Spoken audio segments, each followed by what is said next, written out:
Stock market में जो सबसे बड़े मल्टी बैगर्स होते हैं ना, वो लो बीटा स्टॉक होते हैं। मतलब जब मार्केट चलती है तो वो कम चलते हैं, जब मार्केट गिरती है तो भी वो कम गिरती है। हमारे माइंड में एक क्वेश्चन रहता है कि मीडिया जो है वो किसी भी सेक्टर को चढ़ा देती है, किसी भी सेक्टर को गिरा भी सकती है। कुछ खास चीजें हैं जो आपको देखकर लगता है कि यार अब इसका चलने का टाइम आ गया है। जब भी किसी सेक्टर में थीमेटिक फंड आ जाए ना, वो 3-4 मतलब उसका टॉप बन। तो अभी जैसे कंजम्पशन में आ रहे हैं, धीरे धीरे देखिए आप कंजम्पशन भी ओवरबॉट हो जाएगा। अभी फाइनेंशियल सर्विसेज चला था, कैपिटल मार्केट चला था, डिफेंस चला था। ऐसे सेक्टर ढूंढे कैसे जाते हैं? अगर आपको बड़ा पैसा बनाना है, थोड़ी आपको मेहनत करनी होगी। मुझे लग रहा है कि ये फील्ड ना एक्सप्लोर हो। स्टॉक मार्केट में अगर आप पैसा बना रहे हैं ना, चैरिटी जरूर करिए। आप पैसा बना रहे हैं कि किसी और ने लूज किया हो तो गलती से भी उसकी हाई ना हो।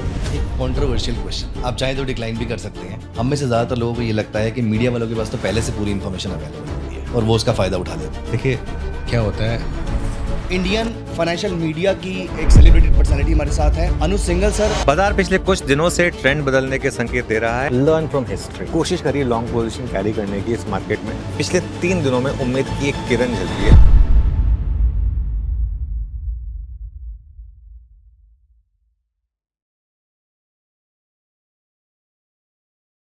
एक कॉन्ट्रोवर्शियल क्वेश्चन, आप चाहें तो डिक्लाइन भी कर सकते हैं, दैट्स ओके। चलिए। लेकिन हम में से ज़्यादातर लोगों को ये लगता है कि मीडिया वालों के पास तो पहले से पूरी इन्फॉर्मेशन अवेलेबल होती है और वो उसका फ़ायदा उठा लेते हैं और हमें तो बाद में पता लगता है। इस बात में कितनी सच्चाई है? देखिए क्या होता है, मैं अपनी बात करूंगा। मुझे तो सबसे एंड में मिलती है इन्फॉर्मेशन। तो मुझे तो ऐसा लगता है हम रिटेल है, हमें सबसे एंड में मिलती देखिए है। क्या होता है, हर जगह जैसे कहते हैं ना, गुड एप्पल्स बैड एप्पल्स हर जगह होते हैं। मीडिया में भी कुछ लोग होंगे जो न्यूज़ का फ़ायदा उठाते होंगे, लेकिन as a general thumb rule मैं आपको बताऊं, जब भी कोई खबर पेपर में आ जाए ना, या जब भी कोई खबर उसके बाद न्यूज़ चैनल पे फ्लैश होना, वो जनरली ना आप उसका चार्ट देखिएगा, वो उससे कहीं पहले चल चुकी होती है। वो न्यूज़ पेपर पे और चैनल्स पे जब आती है ना, तब तक लोग तैयारी कर रहे होते हैं उसमें से एग्जिट करने की। तो इसके लिए हमको भी बहुत केयरफुल रहना होता है। मैं पर्सनली कई न्यूज़ नहीं लेता हूँ, क्योंकि मुझे लगता है कि यार इस न्यूज़ को लेके ना मैं अपने व्यूअर का भला नहीं कर रहा। भले ही न्यूज़ सही हो, मेरा न्यूज़ देखकर, क्योंकि अगर कोई व्यूअर उस पर चढ़ गया और उसके बाद वो स्टॉक गिर गया, तो कहीं ना कहीं मेरे लिए ख़राब है। लेकिन इन जनरल ऐसा नहीं है कि मीडिया के पास सारी न्यूज़ आ जाती है। हाँ, कुछ सेलेक्टिव खबरें कई बार मीडिया के पास आ जाती हैं पहले, खासतौर से कुछ छोटी कंपनियों के बारे में। लेकिन उसके बाद आप उसको उस पर ट्रेड कर रहे हैं या नहीं कर रहे हैं, वो इंडिविजुअल की चॉइस होती है। देखिए मैं ये कहूँगा कि ज़्यादातर लोग नहीं करते। कुछ होंगे जो करते होंगे, लेकिन ज़्यादातर लोग नहीं करते। मतलब 90-95% पीपल लोग ईमानदारी से अपना काम कर रहे हैं। बिल्कुल, सब अपना ईमानदारी से 5% काम तो कर हर रहे जगह हैं। पे होते ही बाकी हैं। तो देखो हर जगह होते हैं, कुछ ना कुछ तो बैड एप्पल्स हर जगह होंगे। वो तो हर फील्ड में होंगे फिर, राइट राइट है ना। लेकिन ये मतलब हर न्यूज़ हमारे पास आ जाती है ऐसा तो बिल्कुल नहीं है। ओके। ज़्यादातर न्यूज़ तो मीडिया में एंड में ही आती है, जब वो रैली ख़त्म होने को होती है ना, तब वो न्यूज़ मीडिया में आती है ज़्यादातर। मतलब मैं भी रिसेंटली एक रिसर्च कर रहा था, हम्म, इंडिया सीमेंट्स को अल्ट्राटेक ने जो एक्वायर किया था, एक स्टेक लिया था उसके अंदर, वो न्यूज़ आई थी 24-25 जुलाई के आसपास हम्म। और तब तक वो स्टॉक 4 जून के बॉटम से लेकर तकरीबन 100% के आसपास और बढ़ उसके चुका बाद था। क्या हुआ, उसके उसके बाद बाद गिरा से वो फिर। लगातार फ्लैट रहा और बस फिर क्रैश कर गया एग्जैक्टली नीचे। That's what I am saying. हाँ।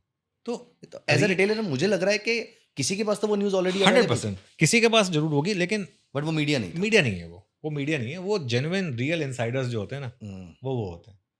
न्यूज़ कितने लोगों के पास M&A की डील जो होती है उससे पहले कितने लोगों के पास जाती है, अलग अलग डिपार्टमेंट के पास जाती है, काफ़ी क्लियरेंसेस होती हैं, उन सब के पास जाती है। उनमें से कौन किसको कहाँ यूज़ कर रहा है, कहाँ फ़ायदा उठा रहा है, क्या पता।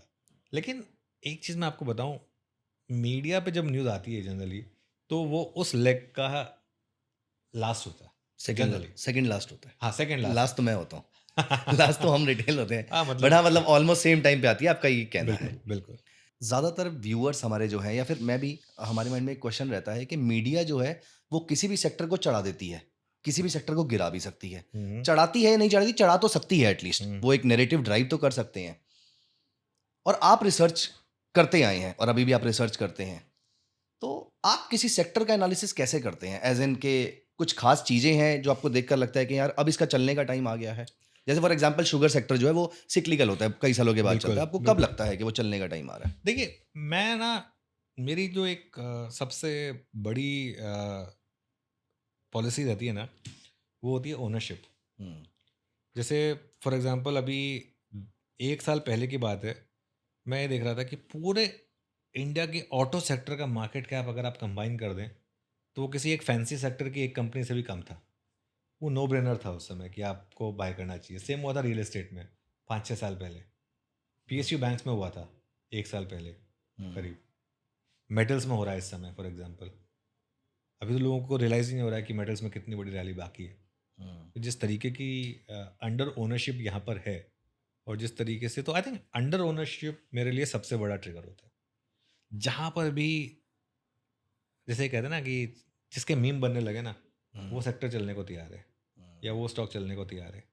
तो वो तभी होता है ना जब एकदम अंडर ओनरशिप आ चुकी होती है। बहुत ज़्यादा लोग हुँ। एकदम बेरिश हो चुके होते हैं कि ये तो चलेगा ही नहीं, ये तो इसको बस बेच के बाहर हो जाइए। एक एग्जांपल देता हूँ, हालाँकि मतलब इसको रिकमेंडेशन ना समझा जाए किसी भी। मैं ये स्टेटमेंट अपने व्यूअर्स को बोल भी देता हूँ कि हाँ, अभी सर ने जो स्टेटमेंट बोली भी है और आगे भी जो बोलने वाले हैं, हाँ। It is only for education purpose. हम only for genuinely for educational purpose genuinely only. For education purpose मैंने इनमें से किसी भी इस कंपनी का ना तो एक शेयर कभी खरीदा है और ना मैं कभी खरीदूँगा। मैं एक एग्जांपल देता हूँ आपको, हुँ, पेटीएम।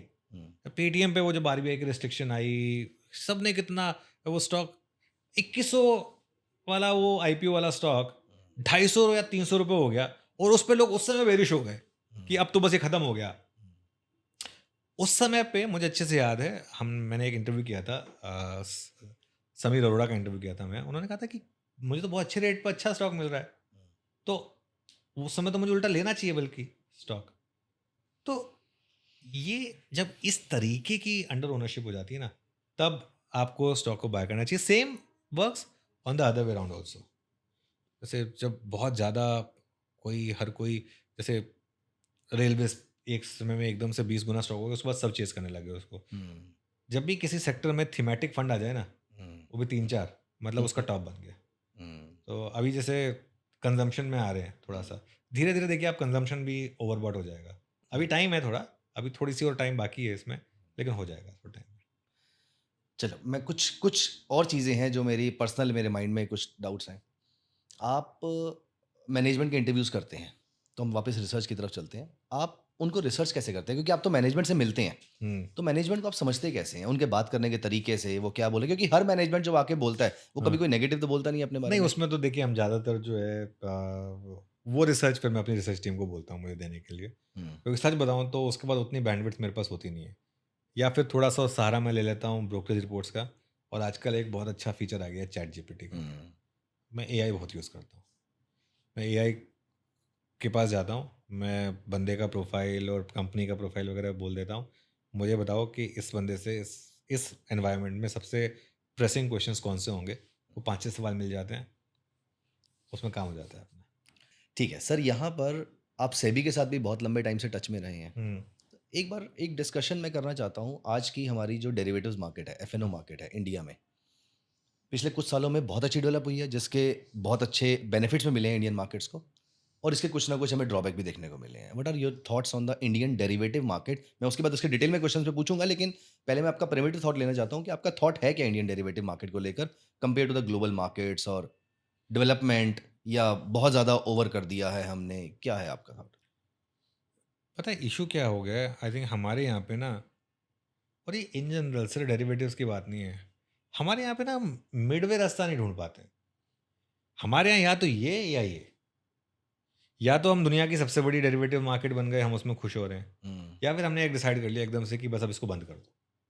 हमारा डेरिवेटिव का वॉल्यूम कैश मार्केट से 422 गुना वही ज़्यादा मैं हो कह रहा गया हूँ है। ना, तो वो ऑब्वियसली हमारी मार्केट में जब डेरिवेटिव्स आए थे तो हेजिंग के हिसाब से आए थे कि हेजिंग हम्म, करनी हो तो कर हम्म, लीजिए। इसलिए उसके बाद डायरेक्शनल ट्रेड आ गई। हम्म, आपको पता है ऐसे तो यूएस में तो डेली ऑप्शंस भी हैं। हाँ, उसका एक स्टेज पे आके इतना उसका अगर मिसयूज़ होगा, देखिए हम उस स्टेज पर आ गए हिमांशु जहाँ पर लोग ईएमआई के पैसे नहीं दे रहे थे अपने, क्योंकि उनको लग रहा था कि ये 5,000 की मैं ईएमआई देने के बजाय 5,000 का एक ऑप्शन ले लेता हूँ, 15,000 हो जाएगा, थोड़ी पेनल्टी के साथ ईएमआई दे दूँगा और उसके बाद थोड़ा पैसा मेरे पास बच जाएगा। हम्म, थोड़ा-सा रूल्स को स्ट्रिंजेंट बनाने की ज़रूरत है।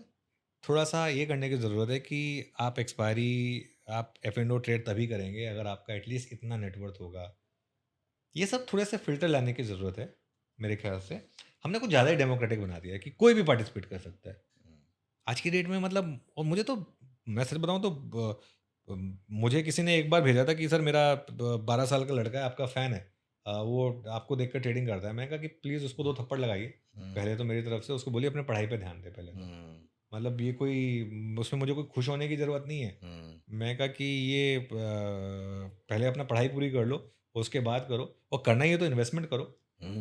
ट्रेडिंग क्या हो गया है कि F&O को ना हमारे यहाँ अनफॉर्चुनेटली गैम्बलिंग बना दिया गया। Hero zero, hero zero, hero zero. सबसे ज़्यादा बेड़ा गर्क हीरो ज़ीरो ने किया। हीरो ज़ीरो ने सीएनबीसी किया। आवाज़ ने एक व्यू लिया था कि हम हीरो ज़ीरो नहीं करेंगे। उसके बाद कुछ और चैनल्स ने भी फॉलो किया उसको, क्योंकि उसमें सबसे ज़्यादा लोग पैसा कमा रहे थे। यस तो आई थिंक, देखिए डेरिवेटिव्स बहुत ब्यूटीफुल इंस्ट्रूमेंट है अगर आप उसको ढंग से कर सकें। आई डोंट नो, मैं बार बार ना इन चीज़ों को पोकर से रिलेट करता हूँ। पोकर में अगर आप हर हैंड खेलेंगे ना, आप बैंकरप्ट हो जाएंगे। लेकिन अगर आप, जब आपके पास पत्ते अच्छे होंगे और जब आपको लगेगा कि हाँ अब मैं इसको एक अच्छे से यूज़ कर सकता हूँ, अगर आप उस हैंड को खेलेंगे तो आप पैसा बनाएंगे। तो कैलकुलेटेड बेट है। कैलकुलेटेड बेट है। देखिए क्या होता है, मैं एक एग्जांपल देता हूँ हमेशा कि जैसे मुझे नेशनल ज्योग्राफिक ये सब देखना बहुत अच्छा लगता है। उसमें एक एग्जांपल दिया जाता है हमेशा जैगुआर का। जैगुआर के बारे में कहते हैं कि उसकी among big cats and all सबसे ज़्यादा स्ट्राइक रेट होती है, क्योंकि जैगुआर क्या करता है, वो हर किसी को अटैक नहीं करता है। वो 3-3 घंटे कई बार एक ही पोजीशन में रहता है, ताकि उसको जब एक लगे कि अब इस पोजीशन में मैं हूँ कि अब मैं अटैक करूँगा तो वो सक्सेसफुल होगा, तब वो अटैक करता है। तो इसके लिए आपको जैगुआर बनने की ज़रूरत है डेरिवेटिव मार्केट में। कई बार ऐसा टाइम भी आएगा मार्केट जिसमें मैं, मतलब भले ही उससे मेरी व्यूअरशिप पे इम्पैक्ट आए, मैं व्यू लेता हूँ कि नहीं हम आज कोई व्यू नहीं ले रहे हैं, निफ्टी में आज कोई ट्रेड नहीं है। Not taking a trade is also a trade. Not taking a trade is also trade, cash is also position. Bank Nifty में आज कोई ट्रेड नहीं है, आज बैंक निफ्टी में कोई ट्रेड नहीं है। मैं एक एक हफ्ता बोला बैंक निफ्टी में आज कोई ट्रेड नहीं है। उसके बाद जब ट्रेड आई है तो फिर ये बोला कि अब ट्रेड आई है और अब जबरदस्त तरीके वाली ट्रेड आई है, अब ट्रेड लीजिए और अब डबल वॉल्यूम की ट्रेड लीजिए। तो आपको वो आइडेंटिफाई करना आना चाहिए। आई थिंक जहाँ पर हम गलत गए ना, वहाँ हम ये गए कि हमने ना एक मार्केट को एक इतना लूज छोड़ दिया। उसके बाद वीकली एक्सपायरी में भी पहले निफ्टी की थी, उसके बाद वो बैंक निफ्टी, फिर उसमें फिन निफ्टी, फिर मिड कैप सेलेक्ट, फिर एक बार वो डॉलर रुपये भी हो गया था, उसके बाद सेंसेक्स भी आ गया था, बैंकेक्स भी आ गया था। एक समय था हम 5 दिन थे और 7 वीकली एक्सपायरी थी। एक दिन में 2 एक्सपायरीज होती थी, एक बीएससी की एक एनएससी की। लोग छुट्टी करके एक्सपायरी पे ट्रेडिंग कर रहे हैं। खरीद रहे थे लोग। हाँ। अब क्या है ना, वो अफीम जैसा हो गया था। अब वो छूट रही है तो लोगों का वो छटपटाहट हो रही है। भले पैसा लूज करते थे, अब कम पैसा लूज कर रहे हैं, लेकिन नहीं वो आदत है। वीकली एक्सपायरी नहीं हो रही, मजा नहीं आ रहा, वीकली एक्सपायरी नहीं हो रही, मजा नहीं आ रहा। आई थिंक सॉल्यूशन तो निकालना पड़ेगा कुछ, लेकिन इसका सॉल्यूशन मेरे ख्याल से एक्सपायरी को बैन करना नहीं, थोड़ा रेगुलेट करने की ज़रूरत है। नीलेश शाह आए थे हमारे यहाँ कोटक म्यूचुअल फंड से, उन्होंने एक बहुत अच्छा सजेशन दिया था, हालांकि पता नहीं कितना ईजी है इम्प्लीमेंट करना। उन्होंने कहा वीकली एक्सपायरी आप रिटेल के लिए कर दो, मंथली एक्सपायरी आप इंस्टीट्यूशंस के लिए कर दो। वो जेन स्ट्रीट को बोलो कि आप डेली नहीं कर सकते, आप वीकली में आके करो जितना कर, मंथली में आके करो जितना करना है, वीकली नहीं कर सकते आप।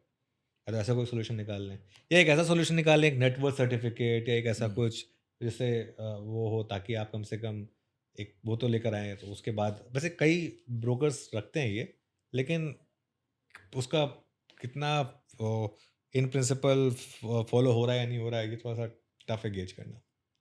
सो नीलेश सर का फिर इसमें ये अजम्पशन हुआ कि रिटेलर को जो लॉस हो रहा है वो ज़्यादा इंस्टीट्यूशन की वजह से हो रहा है। भाई, उसमें एजम्पशन नहीं है, वो फैक्ट है। आज की डेट में जो डेटा आया था कि अगर मतलब, अब जैसे जेन स्ट्रीट तो ऑब्वियसली क्योंकि एक ऑब्वियस नाम हो गया, जेन स्ट्रीट अकेला थोड़ा ना है। हाँ हाँ राइट। जेन स्ट्रीट का तो now it has become a place holder of this Jane word. Street तो बेचारा, जैसे कहते हैं जेन स्ट्रीट तो वो बन गया एक एग्जांपल बन गया। जेन स्ट्रीट तो उदाहरण बन गया, क्योंकि वो उनका यूएस में कोर्ट केस हुआ जेन स्ट्रीट और मिलेनियम के बीच में। उन्होंने कहा कि ये हमारे बंदे ले गए और हमारा इस स्ट्रेटजी से हमने $1 बिलियन बनाया था, ये ले गए। उससे लोगों को पहली बार लगा कि अच्छा $1 बिलियन ले गए। उसके बाद उनके नंबर्स देखे, आज की डेट में पिछले साल जो जेन स्ट्रीट ने नंबर डिक्लेयर किए, वो उन्होंने गोल्डमैन सैक्स को भी पीछे छोड़ दिया। इतना उन्होंने पैसा बनाया। 1 लाख करोड़ का लॉस हुआ रिटेल का, वो ज़्यादातर तो वो हेज फंड से लेके गए ना। तो अच्छा, इसमें इशू क्या है, अब ये हेज फंड्स भी कर क्या रहे हैं, बहुत कमाल की चीज़ कर रहे हैं। ये हेज फंड्स हायर करते हैं इंडिया के बेस्ट टैलेंट को। IIT IIM से बेस्ट टैलेंट को हायर करते हैं जो बेस्ट एल्गोज लिखते हैं इनके लिए। इनको तो अच्छा मोटा बोनस मिल जाता है, लेकिन असली पैसा तो इंडिया से बाहर जाता है ना। तो जब तक ये डेटा नहीं आया था तब तक मेरे ख्याल से ये सोच नहीं थी कि वीकली एक्सपायरी को बैन करना है। ये सोच तब आई ना जब ये पता चला कि यार रिटेल का इतना पैसा जाता है और वो सारा का सारा पैसा अमेरिका जा रहा है, बाहर रहा है। जा बाहर रहा है। इंडिया में ही अगर कोई इंस्टीट्यूशन के पास जा रहा हो तो चलो फिर भी आप एक बार कह देते कि एक हाथ से दूसरे हाथ में जा रहा है, लेकिन है तो इंडिया पैसा में तो पैसा। इंडिया के अंदर ही है। लेकिन वो दिक्कत यहाँ पर आई कि बस वो पैसा जो है ना वो जा रहा था बाहर, और इस वजह से जो है ना वो पैनिक फैला।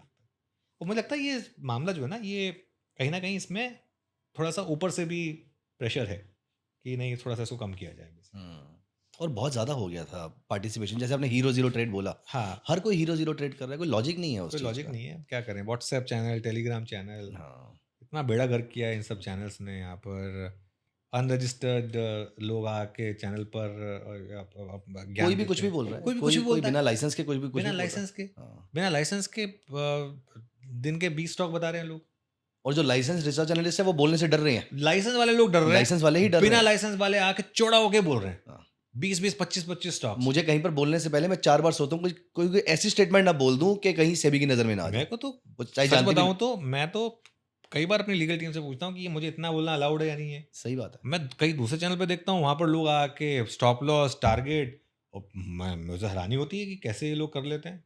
गुड फॉर देम, मतलब ठीक है, अच्छी बात दैट्स अ है। इंडिविजुअल्स चॉइस कि हम That's individual's अपने किस choice. लिमिट में रहना चाहते बिल्कुल हैं। बिल्कुल। सर आपके अकॉर्डिंग रिटेल को फिर करना क्या चाहिए? सब रिटेल कुछ- पैसा बना सकता है? Let's be very honest.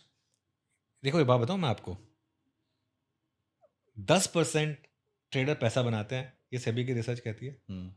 वो 10% भी तो है ना कहीं से, कहीं ना कहीं से तो आए हैं वो 10%।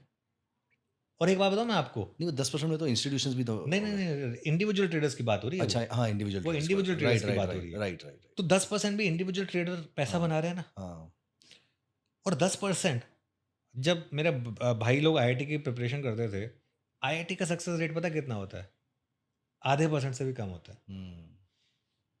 अब एक बात बताइए मुझे, कोई 11th-12th में आया, वो क्या IIT की पढ़ाई नहीं करेगा ये सोच के कि यार आधे % का ही तो होगा, बाकी 99.5% का तो नहीं होगा। IAS का कितना सक्सेस रेशो है वो छोड़िए, आज की डेट में हिंदुस्तान में हर गली कूचे में लोग क्रिकेट खेल रहे हैं। कितने लोग जाके इंडियन क्रिकेट टीम में आ पाते हैं? 0.0005%। बहुत उसका तो बहुत ही कम सक्सेस उसका तो बहुत ही कम सक्सेस रेशो। फिर भी लोग खेलते हैं ना क्रिकेट, विद द नॉलेज की ठीक है एकदम टॉप पे नहीं आ पाएंगे, किसी ना किसी लीग में तो आ ही जाएंगे। तो पैसा आप बना सकते हो F&O में, पैसा F&O में बना सकते हो और अच्छा पैसा बना सकते हो, सीख कर, समझ कर, रिस्क को मैनेज करके, और मोस्ट इंपॉर्टेंटली अपने इमोशंस को कंट्रोल करके। अगर आप ये कर सकते हो तो आप F&O में पैसा बना सकते हो। मैंने कभी नहीं कहा कि रिटेल को F&O नहीं करना चाहिए, मैंने ये जरूर कहा है कि ये वीकली ऑप्शंस का चस्का छोड़ दीजिए। वीकली ऑप्शंस भी कभी कभी मौके आते हैं जिसमें आपको उस दिन पार्टिसिपेट करना है, और जिस दिन वो मौके आते हैं मैं चौड़ा होकर बोलता हूँ ऑन स्क्रीन कि आज ये मुझे अच्छा लग रहा है, ये आज ये वाली कॉल में पैसा बन सकता है। लेकिन वो 3 महीने में एक बार होगा, बाकी बार नहीं होगा। लेकिन रिटेल स्टार्ट करे म्यूचुअल फंड के साथ, देखिए कोई बुराई नहीं है, वो तो बोरिंग है बड़ा। बोरिंग में पैसा बनता है ना। तो पैसा बनाना या फिर मजे लेने हैं। मजे लेना तो गोवा चले जाइए, कसिनो है वहाँ पे, अपनी चुल मिटानी है वहाँ जाके मिटाई आइए। स्टॉक मार्केट में आप पैसा कमाने के लिए आ रहे हैं, ये बात मान के चलिए। मैंने किसी बुक में एक बात पढ़ी थी कि अगर आपको मार्केट में मजा आ रहा है तो चांसेस है कि आप पैसा नहीं बना। बिल्कुल मार्केट में पैसा बनता है बोरिंग चीज़ें करने से। पता है आपको, मैं आपको एक चीज़ें बताऊं, स्टॉक मार्केट में जो सबसे बड़े मल्टी बैगर्स होते हैं ना, वो लो बीटा स्टॉक होते हैं। मतलब जब मार्केट चलती है तो वो कम चलते हैं, और जब मार्केट गिरती है तो भी वो कम गिरते हैं। तो जो ड्रॉ डाउन फेजेस होते हैं ना उसमें वो कम गिरते हैं, और वो स्टॉक मल्टी बैगर्स होते हैं। तो ये थोड़ा सा लोगों को समझना होगा। तो म्यूचुअल फंड से स्टार्ट करिए, उसके बाद थोड़ा बहुत अपने डायरेक्ट इन्वेस्टिंग से स्टार्ट करिए। अच्छे से अच्छे प्रोफेशनल ट्रेडर बिना हिमांशु अपनी ट्रेडिंग कैपिटल का, मैं हमेशा बात करता हूँ अश्विनी गुजराल जी की, अब नहीं है हमारे बीच में, लेकिन उनसे मैंने बहुत कुछ सीखा है। नॉट अबाउट मार्केट, लाइफ के बारे में बहुत कुछ सीखा था उनसे। तो उनसे जब मैं पूछता था ना, वो बोलते थे कि मैंने कभी भी अपनी ज़िंदगी में अपनी पूरी कैपिटल का 10% ज़्यादा ट्रेडिंग में नहीं लगाया, और उस 10% को भी मैंने 5 अलग अलग हिस्सों में बांट के रखा था, 2 कि अगर कभी ब्लो अप हो भी गया तो वो 2% से ज़्यादा मेरी नेटवर्थ नहीं जाएगी। वो बाई चांस की बात थी कि उनके साथ कब एक ही बार हुआ था जिसमें वो 2% उड़ गया था उसके बाद, लेकिन ये लोगों को समझने की ज़रूरत है कि अगर आपके पास 100 रुपए हैं तो एफ एंड ट्रेडिंग में सिर्फ 2 रुपए लगाएं, बाकी 98 लॉन्ग टर्म इन्वेस्टिंग एक एफ स्टॉक में 2% लगाए, 2 रुपए लगाए 100 में से। पूरी एफ एंड ट्रेडिंग में, अच्छा, पूरी एफ ट्रेडिंग पूरी में एफ एंड ट्रेडिंग में वो 2 रुपए से करें बस। 2 रुपए रेफरेंस हो गया, 100 रुपए मतलब 100 रुपए मतलब अगर लाख हाँ, रुपए मतलब आपके पास तो हाँ, 2000 रुपए समझ गए। कि 2000 रुपए से मैं एफ एंड ट्रेडिंग करूंगा, मत- बाकी 98,000 मेरे मार्केट में जाएंगे। मतलब you are talking about a situation जहां पर किसी के पास आज 100 रुपए हैं, तो वो 200 रुपए की ट्रेडिंग कर रहा है और आप कह रहे हैं वो 200 रुपए से गिर के 2 रुपए पे आए, एग्जैक्टली एग्जैक्टली क्योंकि आज तो वो 100 किसी के पास हैं। मुझे नहीं नहीं, वो पता 2 रुपए से आप 2 का 10 वाली लीवरेज ले सकते हैं, लेकिन आपकी कैपिटल जो है वो 2% ही होनी चाहिए बेसिकली। एक क्वेश्चन जो मेरे ख्याल से बहुतों के माइंड में आएगा, आप कितनी ट्रेडिंग करते हैं, आप कैसे इन्वेस्टमेंट करते हैं, हाँ। आपका कैसा रहता है? मैंने जिंदगी में ट्रेडिंग नहीं की है, आपने कभी जिंदगी में ट्रेडिंग नहीं की है। एक तो अलाउड ही नहीं है हमें, rules and regulations do not allow us to trade. SEBI के रूल नहीं, सेबी के रूल तो कोई हमको रिस्ट्रिक्शन नहीं डालते हैं। सेबी के रूल ये जरूर कहते हैं कि अगर मैं ट्रेड ले रहा हूँ और अगर मैं उस स्टॉक के बारे में बात करूँ तो मुझे बोलना पड़ेगा, तो मैं करता ही नहीं हूँ। ट्रेडिंग तो मैंने ज़िंदगी में नहीं की। इन्वेस्टिंग हमें अलाउड है, तो इन्वेस्टिंग में म्यूचुअल फंड की तो मेरी बहुत बड़ी बुक है। म्यूचुअल फंड की बड़ी बुक मतलब 3-4 म्यूचुअल फंड है मेरे पास, 3 ETF है और 2 म्यूचुअल फंड है, तो 5 मेरी म्यूचुअल फंड स्कीम्स हैं बेसिकली जिनमें मैं इन्वेस्ट करता हूँ रेगुलरली। इसके अलावा मेरे पास एक लिस्टेड स्टॉक है, कुल मिला के एक, और 2 अनलिस्टेड स्टॉक्स हैं मेरे पास, बस। उसके अलावा कुछ नहीं मेरे पास, मैं करता ही नहीं हूँ। हमारा 6 महीने का एक इंटरनल रूल है कि कोई भी स्टॉक लोगे आप तो मिनिमम 6 महीने के लिए रखना होगा। और स्टेज पे आ गया था, मैंने 1-2 बार किया भी था, फ्रैंकली बताऊँ निमांशु, मैं मतलब मुझे लगा कि यार इतना सरदर्द क्यों पालना है, क्योंकि क्या होता है ना, उसमें फिर ध्यान रखो आपने कौन सा स्टॉक लिया है, कल को उसके बारे में कुछ बोलो मत ऑन एयर, वो सब करना होता है। तो मैं तो मतलब इस लाइफ में इतना कुछ है करने को, ये स्ट्रेस लेना ही नहीं है। परफेक्ट। लास्ट क्वेश्चन सर, अभी हमने आपने सेक्टर के बारे में बात करी थी, हाँ। तो आपने बताया कि जिस सेक्टर के मीम्स बन रहे हो, जिस स्टॉक के मीम्स बन रहे हो, उसके ऊपर फोकस करना शुरू कर दो। बट ठीक है, ये तो हुआ एक क्वालिटेटिव तरीका उसको। बट अगर मुझे आने वाले टाइम के सेक्टर्स ढूंढने हैं, तो या तो मतलब आप कैसे रिसर्च करते हैं इसकी वो बता सकें, या फिर आप कौन से सेक्टर देख रहे हैं अभी। ये तो एक शॉर्टकट हो जाएगा, मतलब आप बताना चाहें तो ठीक है, अच्छी बात है। But otherwise I would like to know for our viewers कि किसी सेक्टर को, आने वाले अपकमिंग सेक्टर को, जैसे फॉर एग्जांपल अभी फाइनेंशियल सर्विसेज चला था, कैपिटल मार्केट चला था, डिफेंस चला था, ऐसे सेक्टर ढूंढे कैसे जाते हैं? देखिए, मेरे ख्याल से इस समय अगर आपको बड़ा पैसा बनाना है, थोड़ी आपको मेहनत करनी होगी कि AI में, रोबोटिक्स में कौन कौन सी कंपनियां बड़ी बन रही हैं। आई थिंक मैं अपने बच्चों को देखता हूँ, वो ऑलरेडी प्रोग्रामिंग, बहुत छोटे हैं, छोटी हैं मेरी दोनों बेटियां, लेकिन ऑलरेडी प्रोग्रामिंग वगैरह में इतना इंटरेस्ट ले रही हैं सब। मुझे लग रहा है कि ये फील्ड ना एक्सप्लोड होगी, इसमें कंपनियां ढूंढें। अब वो कैसे ढूंढेंगे ये मुझे नहीं पता, सच बताऊँ तो, और मेरे पास जवाब नहीं है इसका, सच बताऊँ तो। अगर कोई भी आपको बता रहा ना कि कोई स्टॉक कैसे ढूंढें और कैसे उस पर पिन पॉइंट करें, तो वो खुद ही क्यों ना ले ले उस स्टॉक को। तो ये तो, और कई बार तो आपको कुछ स्टॉक्स बाई चांस मिल जाते हैं, ठीक है, लेकिन मेरे ख्याल से AI सबसे बड़ी डेवलपिंग थीम है इस देश की। और एक बात बताऊँ मैं आपको, अमेरिका जो आज की डेट में है ना, वो उसके टेक सेक्टर की वजह से, और हमारे पास काबिलियत है कि उनको चैलेंज कर सकें हम। लेकिन हम तो सिर्फ लेबर आर्बिट्राज पे ही काम कर प्रॉब्लम रहे हैं। वही है, प्रॉब्लम वही है। हमारा क्या है, गूगल का CEO इंडियन है, नहीं गूगल इंडियन नहीं गूगल है, इंडियन है ना। कितनी कंपनियां हैं इनके CEO, कल 2 कंपनियों की न्यूज़ आई कि दोनों ने इंडियंस को CEO बनाया है ना। हम CEO बन जाते हैं वहां जाकर, लेकिन हम ऐसी कोई किसी और कंपनी की नहीं कंपनी create हैंडल कर सकते हैं, लेकिन अपनी कंपनी अपनी खड़ी नहीं कर बना सकते। सकते, है ना। क्यों नहीं कर सकते हम क्यों एक एनवीडिया नहीं बना सकते? क्यों मैं इंडियन एंटरप्रेन्योर्स की रिस्पेक्ट करता हूँ, जैसे दीपेंद्र हैं या फिर विजय शेखर शर्मा जी हैं, इवन फॉर दैट मैटर भविष्य, एटलीस्ट कोशिश तो कर रहे हैं, कोशिश तो कर रहे हैं कुछ होम ग्रोन इन बिल्ड कुछ ऐसी कंपनी बना सकें। हु नोज इनमें से कौन हमारी एनवीडिया बन जाए, राइट। तो एटलीस्ट कोशिश तो हो रही है कम से कम। तो ये मुझे लग रहा है कि थोड़ा सा अब होपफुली काम हो रहा है वैसे, और मुझे लग रहा है कि और 20-30 साल का की बात है, नेक्स्ट जनरेशन जो आएगी ना हमारी, वो चैलेंज करेगी अमेरिका को।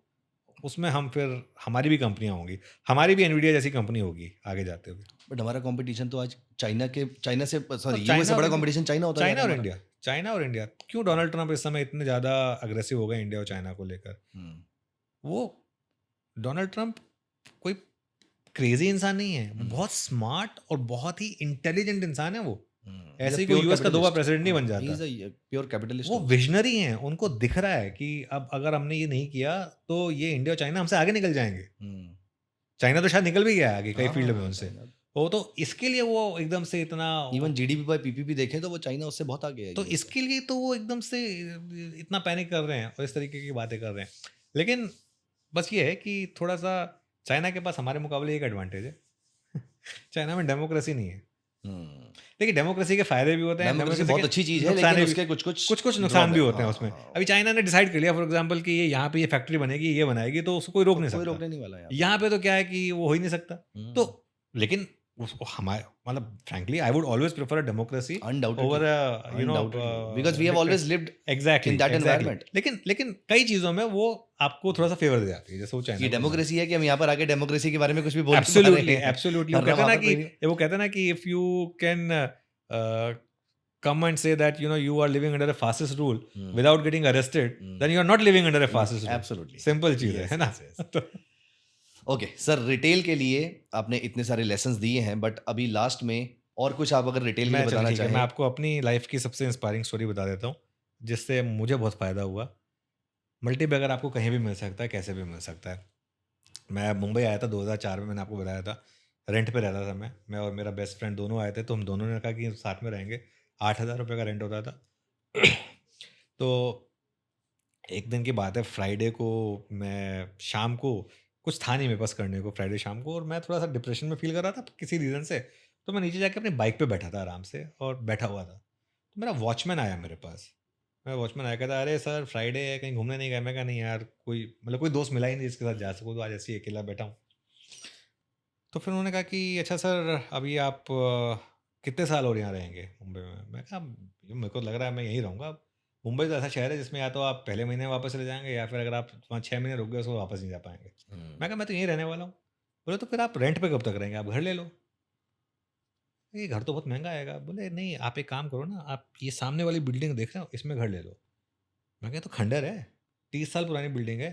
बोले हाँ सर 30 साल पुरानी है और ये टूटेगी, इसमें ले लो।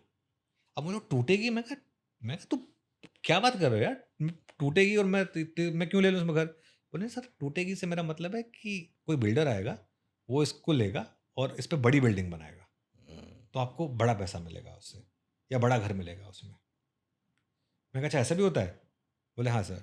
फिर मैंने थोड़ा पढ़ा, उसको रीडेवलपमेंट कहते थे। मैं कहा कि अच्छा रीडेवलप, क्योंकि मुंबई में लैंड लिमिटेड है, तो अब वो जो घर ने भर में वो ऐसे ही बनेंगे।